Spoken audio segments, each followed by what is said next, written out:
Okay, budgeting 101. So today's episode is going to be all about making budgets, why should I create a budget, all that stuff. But before we dive in, since this is the intro to the series, let's talk about what really is financial literacy.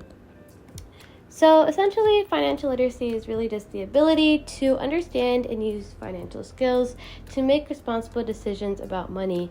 And it is crucial to understand these tips because it is a stepping stone to getting financial freedom. And I believe the younger you are, the better it is because you already have that advantage and you're already saving up more and more money since you're living through all those years to be able to have those life experiences to save up more money. And this can help you with your retirement account. It's never too early to start thinking about that. And, having enough money to be able to attain your goals, like buying that nice house, that nice car, etc. Okay, so you might be wondering, Mia, why is budgeting, why does it work? And, that's a great question. Budgeting works because it is a great way to see everything right out in front of you. And I believe listing everything out helps you deal with, better understand your money. And, for example, in this T-chart, we see on the left side, you can list all the sources of income. For example, work, that may be a gift card you get from your aunt or some allowance money. And on the right side, you see all the expenses that you may have to deal with in life, like groceries, gas, and food. Now, whenever making your chart, you need to make sure the total money coming in is greater than your expenses, which will help you not go into debt, which is a place we never want to touch ground. And debt is money owed to someone else, and once you're in that area, it is a very long process, and you do not want to get in there.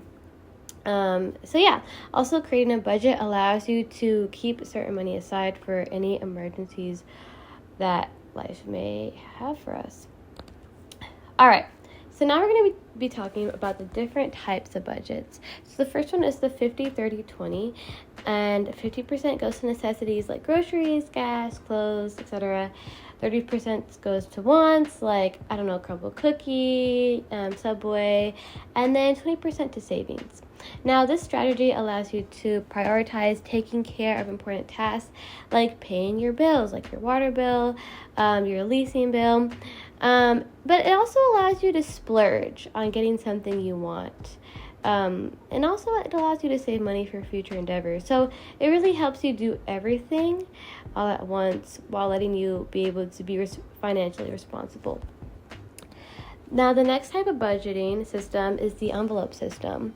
And essentially, you just take an envelope and you write how much money you want to spend in that category. So, for example, $150 for groceries. Then you take that amount of money and you put it in an envelope. And then whenever you go grocery shopping, you're going to take that envelope with you. And this helps you not overspend because once you're out of money, you can't spend any more. Now, this works better for people who like dealing with things in person rather than online. So definitely recommend this if you don't really like seeing your money online on technology and stuff. Now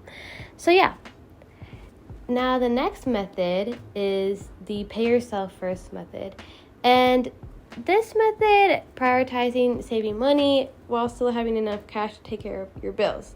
So essentially, the majority of your paycheck would go to future goals. Like 70% of your paycheck would probably go to buying that house, adding it to your mortgage.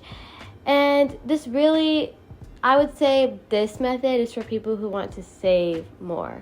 You would barely have any money really, or none, to spend for your own wants. But that goal is your want, essentially, but it is a much bigger bracket. So you might be thinking, how do I choose the right budget? So if you're in debt and you want to prioritize saving money, now maybe you would go with the pay yourself first budgeting system, right? But if you want to buy a new house and need to save a majority of your paycheck, then also pay yourself first. Maybe you're terrible with, you're terrible at actually listening to your goals and you always overspend. use the envelope system. So just accessing your situation and seeing what really works for you really will help you make that decision. Now, selecting the right strategy of budgeting is challenging, but of course the main challenge is actually sticking to this plan, because it's like our New Year's resolutions. We forget about it after a month, right? So you need to make sure to stay disciplined.